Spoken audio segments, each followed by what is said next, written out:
So, thank you. Hare Krishna. So, what is this eternal education all about? See, it's not, just giving away that in knowledge is not enough. Whoever is trying to get that knowledge should be able to appreciate its value. And first of all, you need to have faith. I'm giving you the knowledge, fine, but do you have faith in it? If you don't have faith in it, no point. If you don't appreciate it, there is no point, no value for it. You need to have that value. So, faith, how will you inculcate? You have to have that authenticity. Originality needs to be there. Nobody likes fake things, right? So, then only, they will put in some effort to actually put it in practical use in everyday life. If I think that something is really authentic, then I will put it in use in my life. Otherwise I will not. So in this verse, what coming verses, Lord Krishna, he is going to establish the credibility. Arjuna, I'm going to tell you this knowledge, but this knowledge is very, very credible. It is authentic, it is original. And he's also going to give us the importance of how important the spiritual wisdom is, and how much Arjuna gets affected after getting this transcendental knowledge from none other, one and only Lord Krishna. So Lord Krishna is informing Arjuna that, the knowledge that is going to be given to you now, it's not something that I'm giving you something new. I have not created it right now. I'm not just trying to say, okay, I want to motivate you to go into war and fight with Duryodhan and all. That is why I'm trying to put up or create something now. No, it is nothing like that. The knowledge that I'm going to give you is eternal. It is eternal science of yoga, that originally was taught to sun god. And then from there to Manu to, Ishwaku and all that, the dynasty, it has been coming down. It's a descending process from top to bottom. It's not that I'm creating something right now for you to, so that you will be encouraged to fight. Nothing like that. It's having perfect authority, on that knowledge. And it has been passing down from down, from up to down. So, see, ascending process is what? Going from down to up. It's like you're trying to get knowledge. You're reading through books and trying to get knowledge. We have to understand it through our self effort, like we used to sometimes do it in uni and college, where teachers would not teach us everything, right? They would just tell us the main topics, main points, and we have to go back home and go through the whole book, try to understand. So the ascending process is what? To understand that it's little bit cumbersome, it's little difficult, it's laborious, you can say. It's not, it's time consuming also. We have to go through so many books, reference books, try to understand everything, right? If whenever I used to do like physics and all that, what it used to happen was, we used to think about the see the principle of what Newton's law, this law, whatever, and use our own intellect and then try to reach the conclusion, okay, this is what he's trying to tell. If we don't understand, if you don't go to the college, if you don't try to ask the teacher, but we can do it a descending process. If we have a very good physics teacher over there and we go and ask the teacher is going to explain everything in detail and we understand. Then no need to put so much of effort, right? So ascending process, if I have to go from scratch and try to understand all the laws, it's very difficult, and lot of time I will be wasting on it. And sometimes, I may not be able to understand completely, whatever it may take lifetime also. Same with the spiritual knowledge. If we try to take it on our own and sit and study Bhagavad Gita on our own, we will scratch our head for a while, we won't. So if we understand from our gurus and we try to bring it down from parampara, then it's easy for us, because they put it in, it's so simply, they put it, all our spiritual gurus, especially Srila Prabhupada, has put it so simple, in simple language, that commoners like us are able to understand. So we'll surely get, otherwise it's very difficult. It takes lifetime to understand something, and we will not even be sure about whether whatever we are concluding, is it valid or not, right? So if we get from descending process, immediately we understand it's perfect, right? Straightforward. So descending knowledge is always easy and faultless. So there are so many self-help books you get in the bookstores. You can see so many authors keep writing, and these books are helpful in a very small way, limited way, because it's again ascending. You have to read and you have to understand on your own. That is what Lord Krishna is trying to tell us over here, that knowledge of yoga, Arjuna, I am not creating it right now. It has been coming down, passed down through ancient times and descending process. And this is coming from guru to disciple. That is what Lord Krishna is trying to make us understand. So who can acquire? It is very clear. Only a devotee, friend, relative who can have that curiosity to understand and who will faithfully follow the instruction. And Arjuna was qualified because he was both devotee and a friend. Let's see what Krishna has to say. Shri Bhagavan imam vivasvate yogam proktavanaham avyayam vivasvan manave praha manurikshva kave bravit. So the blessed Lord said, I instructed this imperishable science of yoga to sun god Vivaswan, and Vivaswan instructed to Manu, father of mankind, and Manu instructed to Ishwaku. Lord again started, Shri Bhagavanu Vacha. So Lord is going to talk lot and lot about himself in this chapter, because this is transcendental knowledge that Lord is giving, right? He's going to talk about how he came, why he came, where he came, when he came, and what was the reason for him coming and all that. So he says, Sri Bhagwan, Supreme Personality of Godhead is not talking now. What is he saying? Imam Avyayam. Imam Avyayam Yogam. So what does it mean? This science, Imam Avyayam Yogam. This science, which science? Which is imperishable. This science is not a normal science, physics, chemistry, bio, right? This science is science of yoga, science of one's relationship to the Supreme. So Lord is saying this science was spoken aham proktavan. It was instructed by me. Aham means me. But to whom? He says Vivasvate. Vivasvate. Vivasvate, I spoke to Vivaswan. Now who is Vivaswan? It's a title, it's a name given to sun god. Sun god's name is Vivaswan. Vivaswan Manave Praha. Manave means he gave further to Vivaswan is the sun god, right? Name of sun god. He spoke to the father of mankind, Manu. Manu, Manu, father of mankind. Now it's going on Vaivasvata, right? Vaivasvata, this one right now. And Manu Ishwaku, Manu Rishwa Kave Bravit. So Ishwaku, he told Ishwaku. So he told his son, King Ishwaku. So Krishna is saying long time ago. It's not now. I told this science. I described the science of yoga to Vivaswan. It was first spoken by Krishna to Vivaswan more than 120 million years ago. So Vivaswan means what? Surya, sun god. And then he says Vivaswan Manave Praha. Vivaswan again repeated. We have to understand. He repeated the same thing to his son Manu, Vivaswan, Manave Praha, Manu Rikshwa, Kave. So he again told his son and disciple, Ishwaku. Maharaj Ishwaku was who? He was a great king. He was the forefather, ancestor of Lord Ramchandra. Lord Ram, we all know, right? So you can imagine how old Treta Yuga Ram came.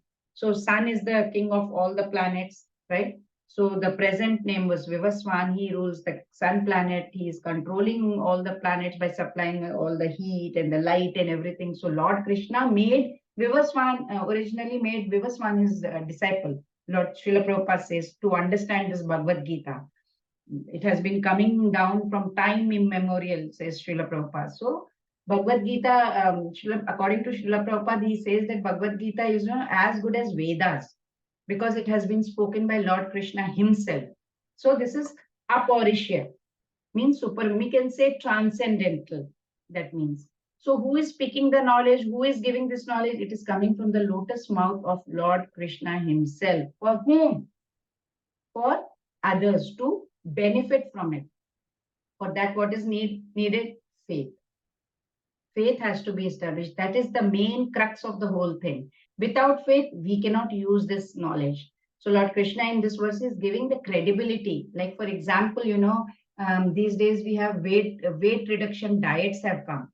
So they have this package for reducing weight, right? So why will anybody take? Why will I take that package? Why should I take? So what will they do? They'll give testimonials. Before the weight reduction, this was how the body was.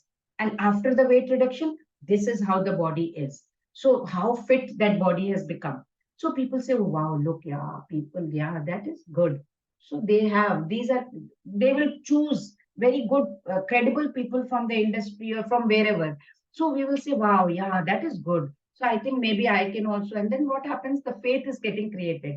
So same way, Lord Krishna also, he's a master teacher. So Krishna says, Arjuna, here is the knowledge. So if Krishna says, Arjuna, I am going to give you the knowledge, what will happen? Arjuna will hear it, not that he won't, but he may not implement it, right?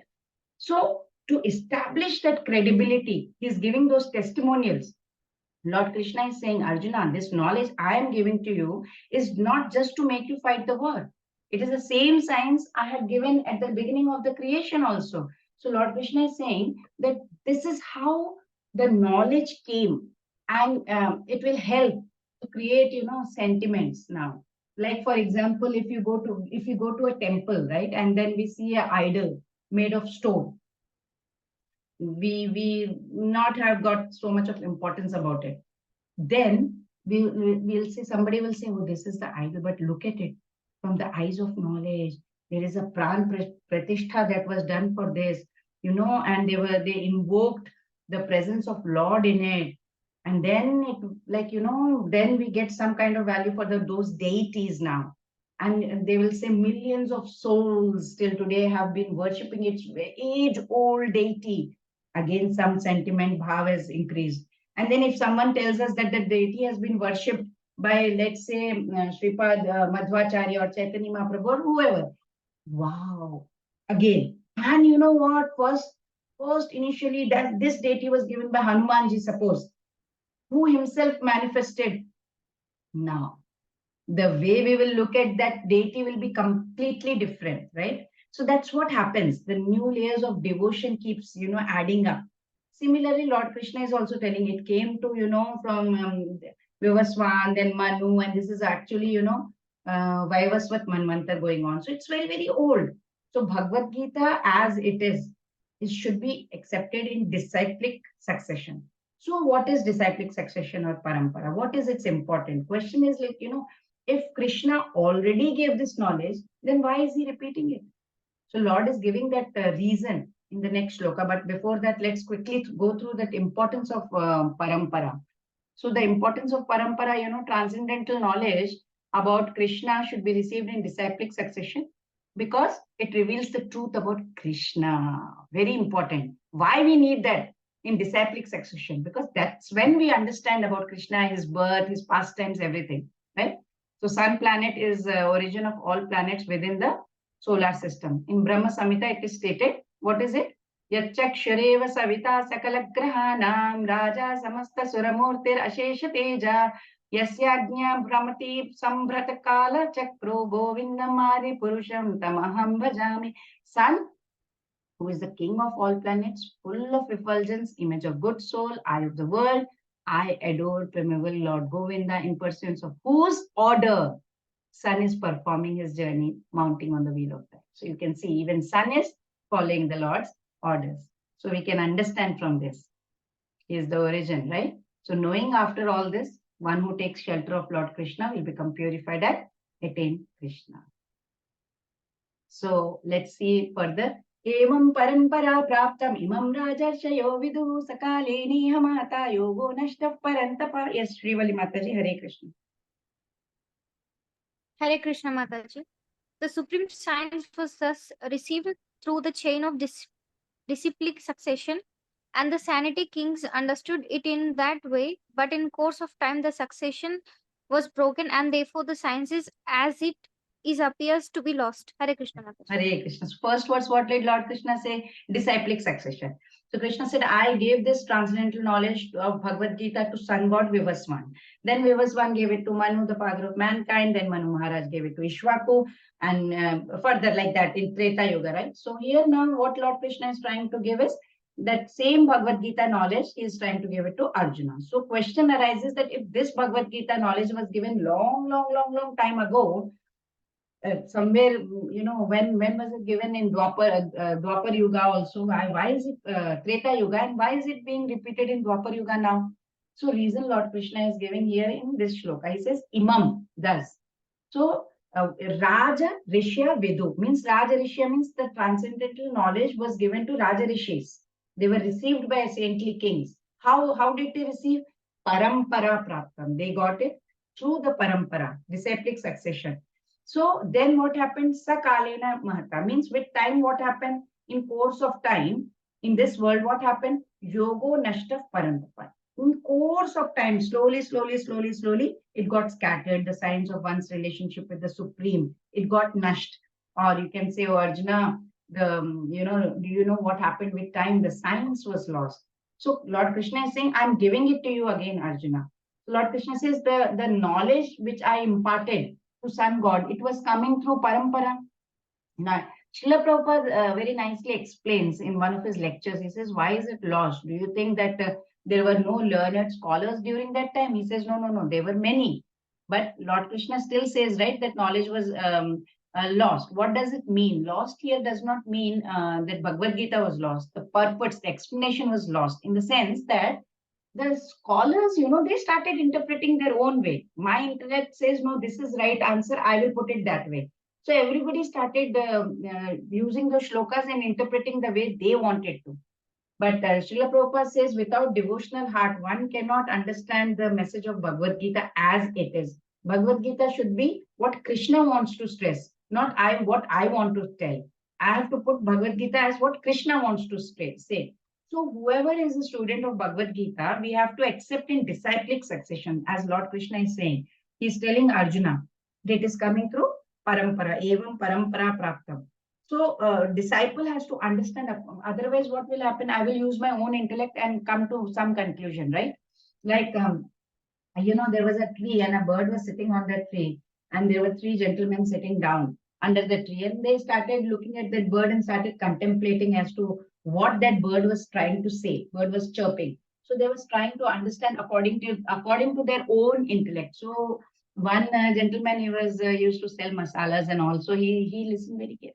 I think he's saying "Sont mirch adrak, sont mirch adrak." And second one was a wrestler.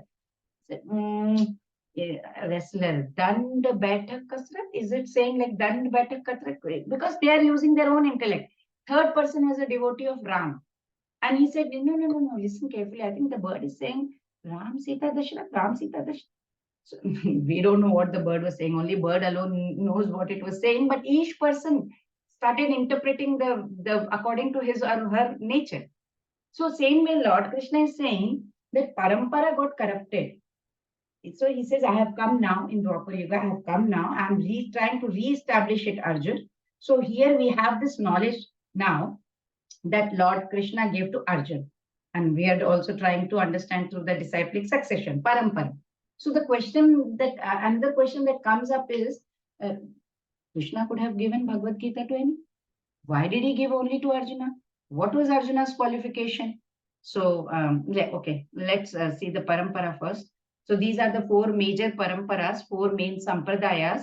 Madhvacharya was chosen by Brahma, Ramanujacharya was chosen by goddess Lakshmi to represent her sampradaya, Vishnu Swami was chosen by Rudra sampradaya, and Nimbaditya was chosen by the four Kumaras. So this we have to kind of belong to one of the sampradayas to, so that we can get authorized teachings, so that we can practice. So this is further the Brahma Gaudiya Sampradaya. This is how our ISKCON has gone. Krishna, Brahma, Narada, Vyas, Madhvacharya, and all that go down to 32nd A.C. Bhaktivedanta Swami Prabhupada. You can always go to ISKCON Desire Tree and you will find the whole parampara. And so this is how, in short, Brahma Sampradaya, Narad Muni, Madhvacharya. In short, the 22nd was Chaitanya Mahaprabhu, then 29th Bhakti Vinod Thakur, 31 Bhakti Siddhanta Saraswati Thakur, then 32nd our spiritual guru Srila Prabhupada. So what is the significance? Let's see what is the significance of having a parampara. So it is because the importance of parampara is because it is coming directly from Lord, transcendental knowledge. So it has, I am not giving my own interpretation in this. We can only understand if grace of Lord is there. Otherwise, we cannot understand. So definitely it should be accepted from someone who has received Lord's mercy, like Srila Prabhupada. Srila Prabhupada received Lord's mercy. That's why we are able to sit together and read. So that is the proper qualification. And we have to understand from such people who have proper qualification coming from the parampara, right? So we have all this. We don't have so much time in this world, but you can see how much lifespan in this material world we have, and how much Lord Brahma has. Even Brahma has a short span of 100 according to celestial years, not our years. So we have Kali Yuga, which is 4,32,000, second times 2, Dwapar Yuga, 864,000 years, 864,000 years, then times 3, Kali Yugas times 3, right? So this will become Treta Yuga, and times 4 will become Satya Yuga. Like this, if you add all the 4 yugas together, then that becomes one Divya Yuga. And 71 such Divya Yugas, as you can see in the screen, makes one Manvantar. It is all there in ISKCON Desires. So you can see over there. And then 14 such Manvantras makes one Kalpa, one day of Brahma. And then one Kalpa, of course, makes one day of Brahma. And such, how many? 36,000 Kalpas makes the life of Brahma. So we can see how much time it has taken for the Gita to come down on this earth. You can see the life of Manu. So far, how many cycles have gone by? We have 5,117 years have gone by. And if you can see all these calculations, if you do, then it says that Gita was spoken 120 million years ago to Vivaswan. And as you can see over here also, so much time has elapsed. And in Mahabharata, in Shanti Parva, if you can go and trace out, you will see that Treta Yugadau cha tato vivaswan manave dadau. It's written over there. Manu chaloke bhritya artham sutayesh ishkave dadau, means Ishwaku. Ishwakuna cha katito vyapya lokan avasthita, means in the beginning of Treta Yuga, this Lord had delivered this to by Vivaswan to Manu. It was delivered first. Lord gave to Vivaswan, Vivaswan to Manu. Being the father of mankind, he gave it to Ishwaku, king of this earth planet, and then forefather of Lord Ram. And that is why this has been existing in the human society from the time of Maharaj Ishwaku. So ultimately, Lord says it has come to earth some 2 million years ago. So Krishna could have given Bhagavad Gita to anyone. So let's see why he gave it to only Arjuna. So let's see. Sa evayam maya tedya yoga prokta puratana bhakto sime sakha cheti rahasyam yetaduttamam. Sneha Mataji, Hare Krishna. Hare Krishna Mataji. That very ancient science of the relationship with the Supreme is today told by me to you, because you are my devotee as well as my friend, and can therefore understand the transcendental mystery of the science. So why is Lord Krishna giving it to Arjuna? Reason is given over here. Lord Krishna is telling Arjuna, because I'm giving it to, it is normally a secret. It is not that, I can give it to anyone in anything. It's Adya. Adya means today. Sa eva evam mayate, means I am certainly giving. What am I giving it to you? Yoga, the science of yoga, that is transcendental knowledge. Prokta, I am telling you. What am I telling you? The science of yoga. It is Puratana. It is not new. It is Puratana. It is old. So I'm telling you this. This is very, very ancient, Arjuna. Why am I giving it to you? Bhakta. Bhakto sime sakha cheti. You are Bhakta. You are my devotee. And you are also my sakha, my friend. But we get a question, right? We can give it to others. What is the problem? So Lord Krishna is telling, no. Rahasyam yeta uttamam. This is certainly, it's rahasya, it's mystery, and it's secret knowledge, very great knowledge. Rahasyam yetam uttamam. It is a very transcendental knowledge. I can't just give it to anybody, all in sundry, right? This is what I'm going to reveal to you. So 2 qualifications have been given. What is that? One is that Arjuna was a devotee. Second was he was a friend. And he accepted Krishna as Supreme Personality of God. That is faith. And only devotees can understand this knowledge, not who cannot accept who Krishna is, right? So it is very, very important that, if we have to understand Bhagavad Gita like how Arjuna did, because there are 2 classes of men, devotee and demons. Demons, not in the sense that they are having horns or anything like that, they look very fierce or anything. No, no, no. It's demonic attitude in us itself, like we learned in chapter 16. Secrecy in the world is maintained for two reasons, generally. Sometimes we keep secrets out of selfishness. We don't want to, tell the truth to others. Sometimes we don't want the knowledge to be abused by others, so we keep it secret. Right? Many sages also keep it very secret because they don't want this knowledge to go out and people may start abusing that knowledge. So this science of yoga remains a secret, not for either of these reasons, not for because it will be leaked out or for any other reason. It is only because you require a qualification to understand. And that qualification is what Lord Krishna is revealing over here. He says it needs devotion. Faith is important, devotion is important. That's the deep message of Bhagavad Gita. Just because I have learned Sanskrit, for example, I can do Bhagavad Gita. No, it needs qualification, and that qualification is devotion. If I don't have devotion, there is no way. I may be a great learned Sanskrit scholar, still I won't understand. Because what happens if I have devotion? Devotion will destroy. What will it destroy? That every one of us have that subtle envy of the soul towards God. That devotion, that it destroys that, and then slowly it helps us to accept that we are. It helps us to be surrendered. It helps us to become humble. It helps us to understand that okay, Mamaya Vamsho Jeev, we are tiny parts and parcel of the Lord, right? We are dasanu dasanu dasa. We are servitors, eternal servitors of the Lord. So Arjun was a fit student in that case. Why? Because he was a devotee. Number one, devotion. Devotion, it can be practiced in all the bhavas, right? Shanta bhava, dasya bhava, then we have sakya bhava, then madhuri bhava, vatsalya bhava, right? So many bhavas are there. So Lord Krishna speaks to him like a sakha, sakya bhava. So friend and a devotee. So without having that devotion or devotional heart, we cannot understand the message of Bhagavad Gita. Like Krishna is telling, like, when he's saying, Arjuna says, okay, Krishna, that's fine. You have told me that you gave this Bhagavad Gita long back ago to sun god and right. But tell me, Krishna, we are, like contemporaries. We are friends, right? You are saying, Bhakto Sime Sakha Cheti, I am your friend. You are only saying I am your friend. So how come you gave Bhagavad Gita to Vivaswan?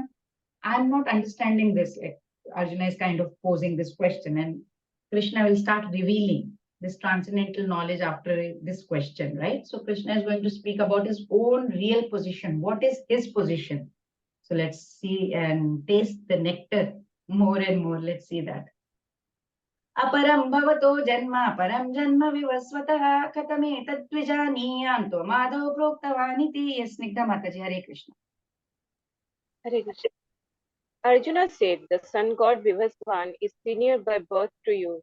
How am I to understand that in the beginning you instructed this science to him? Hare Krishna.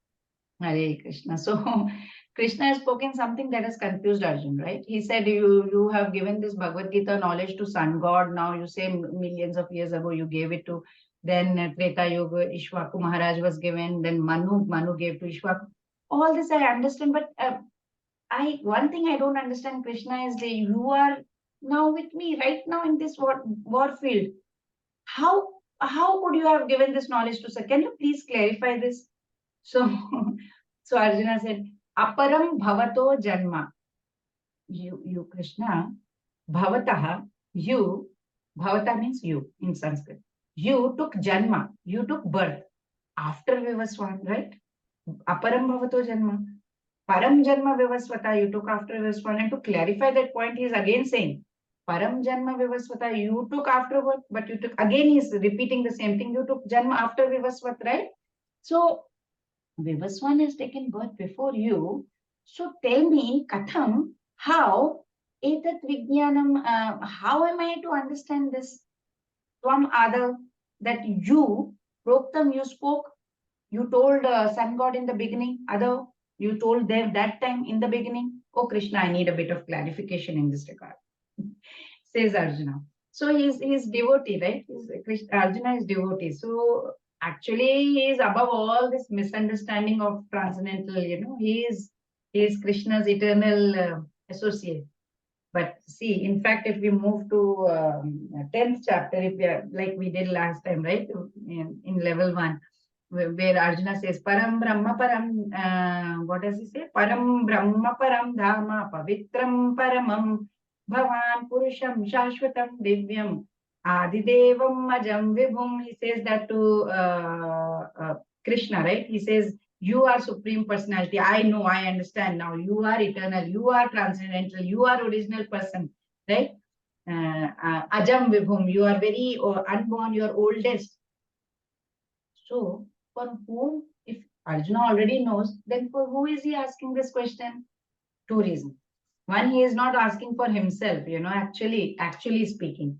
So, Krishna, how Krishna is Supreme Personality of Godhead? For those who don't believe in Supreme Personality of Godhead, he wants them to understand. Okay, Krishna is original personality of Godhead. He gave long back ago. And then actually Arjuna wants Krishna to speak about himself. He wants Krishna to you speak, Krishna, everybody will know about you. Otherwise, how will we know? So that these statements become authoritative. If we say, okay, Krishna himself spoke, now we have so much value for Bhagavad Gita. So now this transcendental knowledge, it will be flowing out from the lotus mouth of Lord, right? In coming verses, so many verses we'll see. So why does Arjuna question about the doubt? To defy demoniac and atheistic people who say Krishna is ordinary and he wants Krishna to speak authoritative.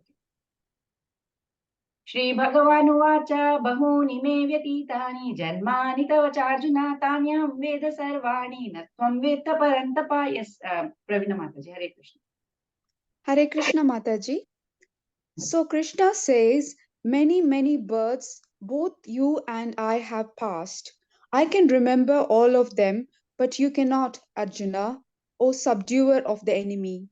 Hare Krishna Mataji. So far Krishna has told Arjuna, I told Bhagavad Gita knowledge to Vivaswan. Now Arjuna has this question, how come? How did that happen? Because you are my contemporary. Vivaswan had come long ago. Sun God was there long time ago. Krishna, please solve this doubt of mine. So Arjuna is actually asking for us. So that we can understand that Krishna is Supreme Personality of Godhead, right? And for the benefit of each and every one in this universe. So Krishna is answering. What is he saying? He says, O Bhagavanu Vacha, that is Krishna. Lord says, O Paramtapa, means Parantapa means subduer of enemy. So please listen. Listen to what? Me Twamcha. You and me both. Me, Twam. You and me. Cha means and. Bahuni Janmani Vyatitani. We have spent many lifetimes. Bahuni, many Janmans. We have taken birth. Vyatitani, we have spent so many, we have passed so many lives together, Krishna is saying. And then what happens? He says, Tani aham veda sarvani. Oh, you know what, Arjuna, I remember all the lifetimes. I have the memories of all those memories are with me. I remember all of them, but natvam ved parantapa. So you don't remember all the lifetime. So devotees like Arjuna, they are constant companions, associates of Lord, right? And whenever Lord incarnates, all his team members come down. They also incarnate. They will serve in different capacities, right? So Arjuna is one of those devotees. And in this verse, it is understood that some millions of years ago, maybe Arjuna also was somewhere there. But in a different capacity, we don't know. But difference here is Lord Krishna is, what Lord Krishna over here is saying is, Srila Prabhupada says that Arjuna, Krishna can remember all the incidents, but Arjuna cannot, because he does not have that Satchit Ananda body, right? But Lord is Advaita. He has got Satchit Ananda body, which means there is no distinction between his body and himself. Arjuna cannot remember. So what is the difference between part and parcel, we living entity, and between Lord? So even though Lord has addressed him as Parantapa, who can defeat any enemy in this battle, he is still not able to recall what had happened in the past births. So Lord Krishna is explaining, because see, right now in this Kurukshetra field, Arjuna is standing over there in form of human, right? Human form. So he should not be like equated with human beings. Lord Krishna should not be equated with human beings. That is why even Brahma Samhita, if you read, it is written, right? Advaitam, Adbhutam, Anadim, Anantarupam. Adyam means old. Purana Purusham. Even though he is very, very ancient, Navayovanam cha, his looks like very youthful. Vede Shudurlabham Madurlabham Atma Bhakta Govindam Adi Purusham Tam Aham Bhajami. He is very old, but he still looks very fresh, you know. And there is another one where Lord Brahma says, you know, you have taken so many incarnations. You have been like Rama, Narsimha, and so many other incarnations. So you have incarnated, but personally now you have come yourself. So Krishna is Trikaldarshi. He knows past, he knows present, he knows future, everything. In Vedas also, it is said that Lord, one without a second. He's one without a, there is nobody like him. He manifests himself in many, many, many, many forms. So he's, Srila Prabhupada says he is like Vaidurya stone. Vaidurya stone means it changes color, yet it remains one. So I think Vaidurya stone is called cat stone in English. It has many, many shades, many, many colors. One thing common to all of this is, you know, the band of white light is moving through that gemstone. You can see that. Vaidurya, it's most precious of all the stones, right? So likewise, Lord Krishna is one, but manifests in different form. Vaidurya stone. So many people who don't believe in Lord Krishna, they may say, no, he was a human being. He was born like human only, like all of us. So he could not have been God. So Lord Krishna is emphasizing the difference between the soul and God by saying that he comes into this world, he descends many times, right? Still, he remains omniscient, means we are, our knowledge is finite. His is infinite knowledge, Satchit Ananda Swarup. So individual soul, supreme soul, we have similarities, like both are soul-wise, both are Satchinda Anand, right? But we are eternal. The soul is eternal. But there are many differences. God is all pervading. He will come into, he's sitting in as supreme soul in our body also, right? Inside us. He's all powerful. Right? Soul does not have that power. I cannot liberate myself from this Maya and say, okay, Maya, goodbye, I'm going. I don't have that power. Without God's grace, I can't move my finger also. I'll get some problem with my finger. God's grace has to be there every second of the time. So he is the creator. He has created this law of nature. He is the one who created. And we have to follow all the soul has to follow the rules of the nature. So he is holding up this whole creation. Soul is being held by him, right? He is all knowing. Soul does not have this power to complete. Do I have complete knowledge about Lord? No. Like, for example, if the president of a country, he goes and visits a prison, and if the president is standing in the jail, do I say, oh, he is also a prisoner, he is a convict, he is there?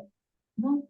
We know that he is in the jail, he is inspecting something, he has come for some kind of inspection, he has come from wherever he is sitting.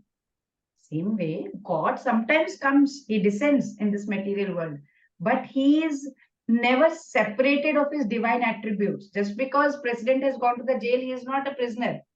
So this verse has been spoken by Lord Krishna, Bhagavanu Vacha. Very, very important, because Krishna, some people doubt Krishna that he is not God.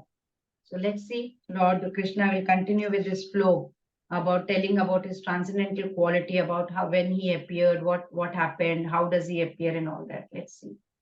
So let's see, how does Krishna appear in what form? Ajo pisan navvyayatma bhutanamishwaro pisan prakritim swamadhisthaya sambhavamyatma mayaya. Yes, Anuja Mataji, Hare Krishna. Hare Krishna. Although I am unborn and my transcendental body never deteriorates, and although I am the Lord of all sentient beings, I still appear in every millennium in my original transcendental form. Hare Krishna, Hare Mataji. Krishna. So Arjuna said, right, Krishna, we have taken many lifetimes together.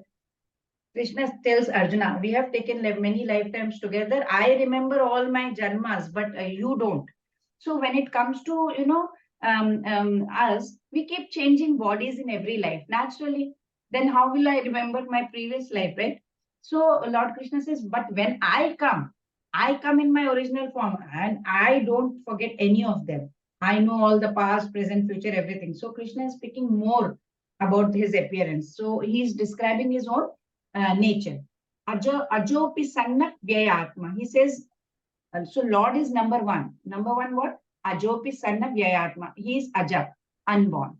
Two, body without deterioration. His body never ever. Nava yovanam cha, we just read Brahma Samhita, right? He is ananya, avyaya atma. Sanna avyaya atma. Avyaya atma means what? His body never deteriorates. What Lord next says? Bhutanam Ishvara. Bhutanam Ishvara means what? Bhutanam Ishvaro Pisan means Lord is Bhuta means all the living entities. So he is controller. He is the controller of all the living entities. He is Supreme Lord. He is very clear. He is very clear when he says Prakritim Swamadesthaya. He appears only in his transcendental form. In this Prakriti, whenever he comes, Adhisthaya, whenever he comes only in his transcendental form, and Sambhavam Yatma Mayaya. So when he comes, he incarnates by his own internal energy, right? So we have to understand Lord Krishna's tattva. Is the technical word, right? Tattva. So previous verse, Lord said that he too had passed several births. But to clear any kind of misunderstanding that we may have about his nature of birth, so Lord is explaining. He's trying to explain the significance of his incarnation. So we have to understand, we are normal, simple, living entities. And if we think Lord is also taking birth the same way, no. Lord is not. Common man takes birth. Because of our own karma, we take birth, right? We learned in chapter 2 also, Dehino smenyatha dehe kaumaram yovanam jara tatha dehantara praptir dhiras tatra namuhyati. We learned that, right? So the soul keeps taking changing body from boyhood to old age and all that, right? So we are forced. Soul is forced to accept a body. Lord does not have any compulsions of such that. He does not have any such karma only to work out. So, and nobody has power over him. He is above all. So he is Supreme Lord. He is the master of the whole universe. He is ruling. He is ruling the Maya also. So he appears in his own form. He is Bindas. Lord is not forced to take any kind of body. He is master of the whole creation. He is not, and like we have this gross matter and elements, 5 elements and all, nothing. He is not having all that. No material tinge at all. He is Sat Chit Ananda Vigraha. So why should he then take birth? It is for the purpose, for our welfare. Whenever he comes, he only and only thinks about for us only. He takes the form according to his own independent will, right? So he uses the power of Maya as his instrument. So the 3 attributes that has been mentioned in this shloka. First thing, Aja. He does not have any birth. He is Abhyatma. He is eternal, right? And Bhutanam Ishvara. He is Supreme Lord to all the beings. So what do we understand when we think these 3 things? Ajopi means he is unborn. Avyatma means what? He is Avyatma. Avyatma is what? Eternal. And then Bhutanam Ishwar means he is Ishwar to all the living entities, all the Bhutas, all the living entities, human beings. So see, we understand Lord Krishna came as a son of Devaki and Vasudeva, right? But how? How did he come? He didn't come like just like that. You can see in the picture, he came in a 400 form, right? And we all know he never ages beyond youth. Even Kurukshetra war, he looked so youthful. At that time, he was a grandfather. He had grandchildren at home. I'm a grandmother like that, but I am old. But Krishna looks very youthful. He has aged sufficiently by material calculation, but no, he looked just like a young man of say 20-25, right? As I told you, in Brahma Samhita, it is there, right? Advaitam, Adbhutam, Anadim, what was it? Advaitam, Achutam, Anadim, Ananta Rupam, Adyam, Purana Purusham, Navayovanam, Navayovanam. He looks still very young, right? In Srimad Bhagavatam, as you can see on the screen, it is written, Barha Pidam Natavara Vapu Karnayo Karnikaram, Vibhradravasam Kanaka Kapisham, Vejyanti Chamalam, Randhan, Venudhara Sadhya, Puryan Gopa Vrinder, Vrindaranyam Swapadara Ramanam, Pravya Vishada Gita Kirtihi. So what all he is wearing? So this has been very nicely described in Srimad Bhagavatam also. Like he's wearing a peacock feather, he's having flowers in his ears, yellow garment, nice clothes, Vaijanti garland, very transcendental form, and everything is beautiful. So that's Lord Krishna for us. He's complete. He's Sarvaloka Maheshwara. So question that we comes, why Lord appears, why he disappears in this world? That is what Lord is going to explain in coming verses. So when, why, and what happens? Why does he appear? When does he appear? What happens by gaining this knowledge? So let's see, when does he appear?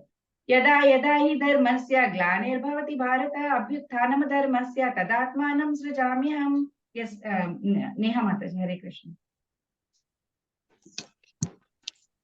Hare Krishna Mataji. Whenever and wherever there is a decline in religious practice, O descendant of Bharata, and a predominant rise of irreligion, at that time I descend myself. Hare Krishna. So Lord is describing, he says, I am an unborn Ajo, and I am Avyatma, eternal. My body never deteriorates. I am the Bhutaram Ishvara, I am the controller of all the beings. That was what Lord said in the previous shloka. So now he's giving in detail that when does he appear? Famous shloka, we all know this. Yada yada, whenever and wherever. What happens? Dharmasya glani bhavati, means whenever there is a decline in religion, and Lord says, Bharata abhyuthanam dharmasya, wherever there is predominance of adharma. So what happens? Tadatmanam srijamya. I come. Srijana means to appear. So he comes. What does he come for? To establish the right thing. Srila Prabhu says, Srijami means it's not something that is created. It's like God manifests himself, right? So when we say sun is rising, Lord Srila Prabhupada explains in his purport. He says, when sun is rising, it does not mean sun is getting created anywhere. Sun is manifesting. It is just there. We cannot see. Same way, Lord's appearance also, he's not created. He's not just coming as a baby, as in the womb, as we all come, right? He does not take a new birth. There is a scheduled Leela of the Lord when I should come. In every yuga, he has a schedule. I should come. So he comes according to, he appears according to his own schedule, but not compulsory. It's not compulsory that he has to come during so and so time and during Satyuga, Treta Yuga, Dwapar Yuga, Kali Yuga. He has to come, nothing like that. He has to come on such time and what? No. He can come whenever he thinks is right time, according to him. So with this, we understand that he is not being forced by anyone, right? So although he comes according to the schedule, normally sometimes at the end of Dwapar Yuga and all, he has no obligation to adhere to any kind of rules and regulations, says Srila Prabhupada. Why? Because he's completely free to act according to his own whim and according to his own will. So he comes whenever there is a predominance of irreligiosity, says Srila Prabhupada, and disappearance of true religion. So Lord Krishna has this, said a beautiful thing, a wonderful thing. Arjuna, you are seeing me here. It does not mean that you think that I'm an ordinary human being. Because we are in this world of Maya, does not mean that whoever has come here is, is Mayadheen. No, Maya, under Maya, no. Lord, he comes down in his transcendental form, Satchit Ananda Vigraha. And he says, Lord Krishna says, look, Arjuna, although I am before you, yet I am Ajopi Sannabhyayatma. I am unborn. I am eternal. I am unchanging. Don't forget that. So now he's giving in the second verse, what is the revelation he is giving? Why did he descend? And the secret behind. Lord Krishna says, Arjuna, whenever dharma reduces and adharma is increasing, that's when I come. You know what? Once, Akbar asked Birbal. Akbar, I think you must have all read history. Akbar was a Mughal emperor. Birbal was a very, very wise. We used to get comics in there. There it was written, Akbar asked Birbal, he says, what all theories you Hindus have got, God descends on this earth. What terrible place this is. Why should formless God come to this material world, as you're saying? Birbal thought, he needs to open the eyes of this king.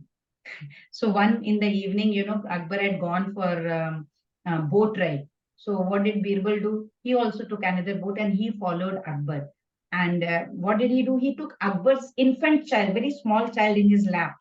And when emperor, he called Jahapana, like that he called Akbar. So when he saw that Akbar, he has grabbed Akbar's attention, what did he do? He threw that infant child in the water. Akbar did not wait even for a second. He, with whatever royal clothes, regal clothes, whatever he was wearing, he jumped into the water, waddled and lifted up his infant child. Of course, then he saw it was not his infant child; it was kind of a doll who had been dressed like an infant child. So then Birbal says, Akbar, Huzur, you are a human being, and to rescue your child, what did you do? You jumped into the water. Do you think God will not do it for us? We are His children, right? Aham bija param pita, says Krishna. So Lord Krishna says, I am the seed-giving father. Mame vamsho jeev loke. You are my part and parcels. So all the living entities are His part and parcel. So when He sees His children are in need, what do you think? What will prevent Lord from coming to our rescue? The same sentiment of father is million times more in Krishna. Right? This is just human being. So the thing is, we sometimes wonder, God loves me, does not love me. He loves us. He loves us so immensely that we cannot even know. We cannot measure it. Only we are unable to perceive it right now. Right? So sometimes, that love, that is what makes Him manifest on this material world. That's why Krishna says, Arjun, when these things happen, I come, I descend on the earth. The whole purpose of this incarnation is to arouse Krishna consciousness everywhere. So let's see why He appears. Paritranaaya sadhunam vinashaya cha dushkritam dharma samsthapanarthaya sambhavami yuge yuge. Hare Krishna. Snigdha Mataji. Hare Krishna. Hare Krishna. In order to deliver the pious and to annihilate the miscreants, as well as to re-establish the principles of religion, I advent myself millennium after millennium. So far, what has Lord told? When He appears in that place where religion and dharma is going down, where religion is becoming very rampant. That's when He comes, and He comes in every yuga. He says, yuge yuge. But of course, He is the master of His own will. We cannot say that He has to appear whenever. He comes whenever He thinks is right. But the question is, after He appears, what does He do? Why does He appear? What are His activities? So He says, Sambhavami yuge yuge. Lord Krishna says, I appear yuga after yuga for 3 reasons. What are the 3 reasons He gave? Paritranaya sadhunam. I come to deliver my devotees. Vinashaya cha dushkritam. I come to annihilate, destroy the vinashaya dushkritam, miscreants. Third one is dharma samsthapanarthaya. So dharma samstha means to re-establish the dharma. So Lord has many, many agents, who are very, very competent. Srila Prabhupada says they can vanquish the demons. He can send any of His agents down. But Lord, why He comes specially? He comes for His unalloyed devotees, says Srila Prabhupada. Because these unalloyed devotees, they were harassed by demonical people. So these demons harass the devotees, and Lord cannot bear that.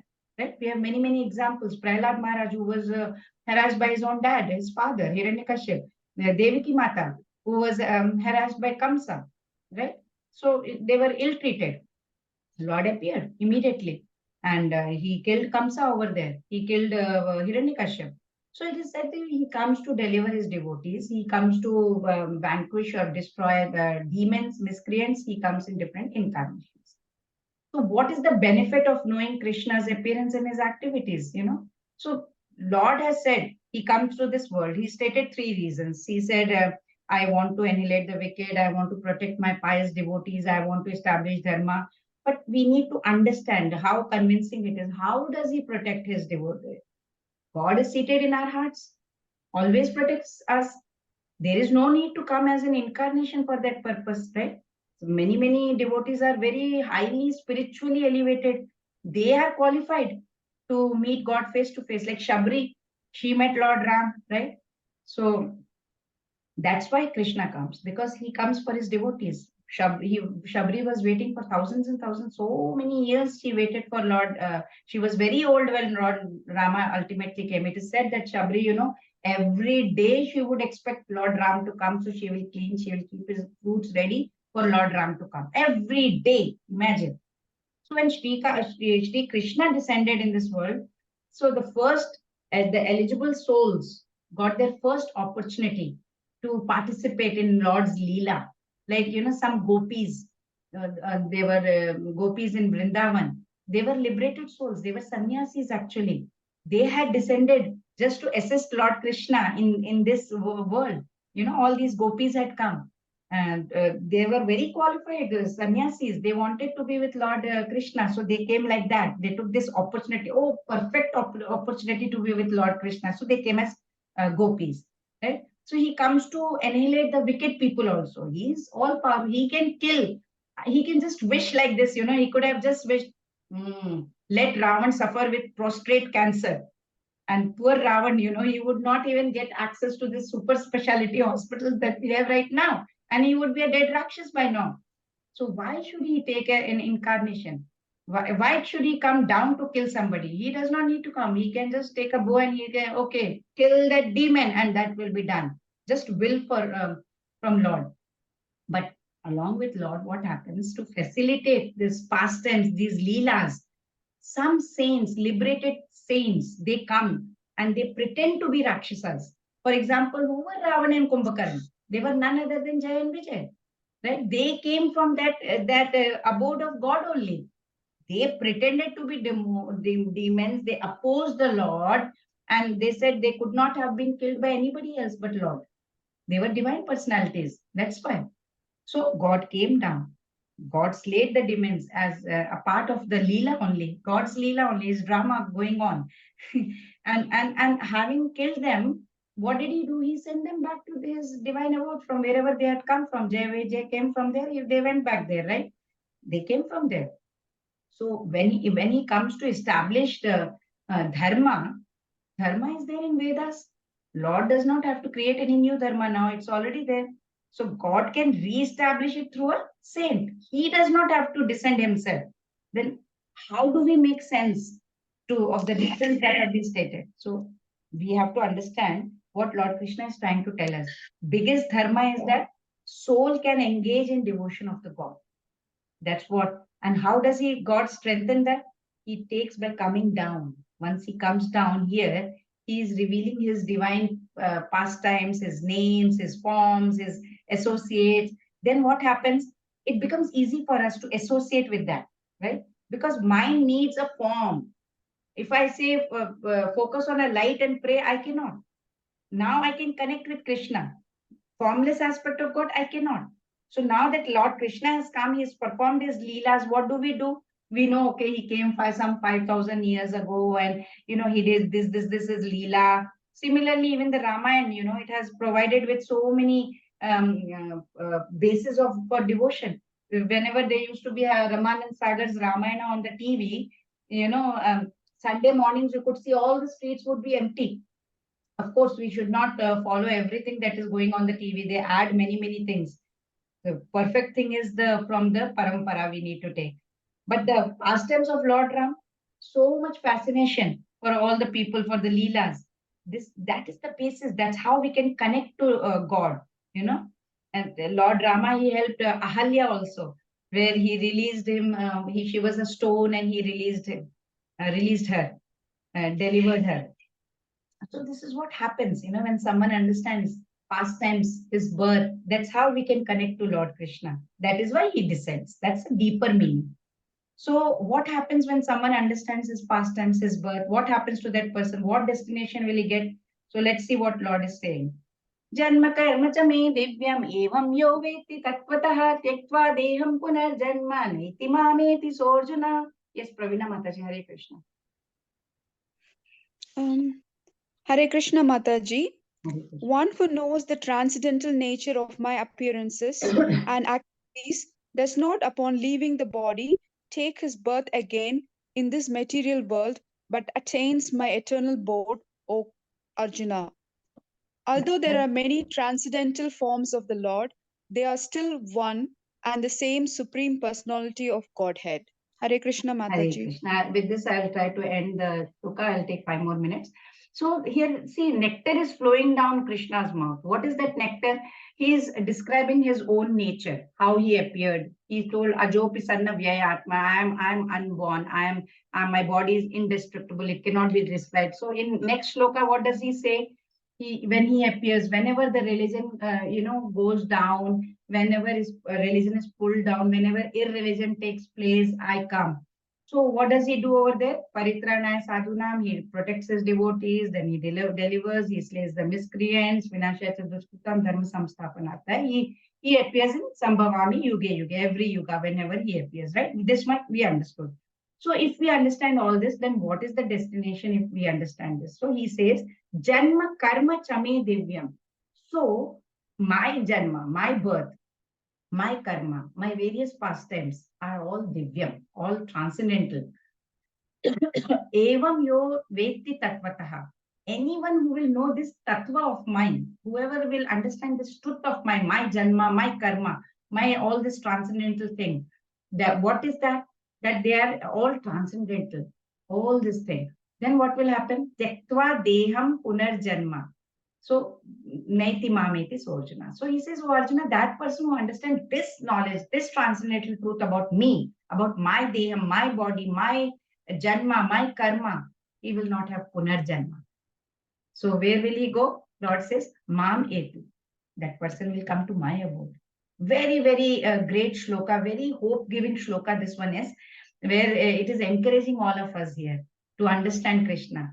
Because here he is saying God's birth is divine. It's not like ours. It does not take place from a mother's womb, right? Lord has no requirement to hang upside down in a mother's womb for 9 months. Lord Krishna says, once you know about me, you will not enter another mother's womb through this cycle of birth and death. You will come back to me. Mameti, you will come to me. Whoever will understand Krishna, he will be liberated. He will come to Goloka Vrindavan. Yogis have attained liberation like this. But many who do Ashtanga Yoga and all, they take millions and millions of years, then also sometimes they go to Brahma Jyoti, which is only partial expansion of the Lord, right? Partial this thing of the Lord. They still have that risk.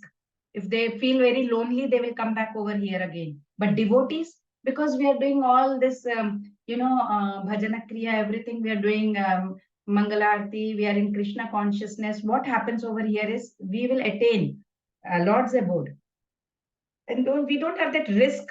Okay, we will come down over here because we are devoting ourselves to the form of the Lord. If you don't understand Krishna as the Supreme Personality of Godhead, then we are ignoring. Completely foolish we are then, right?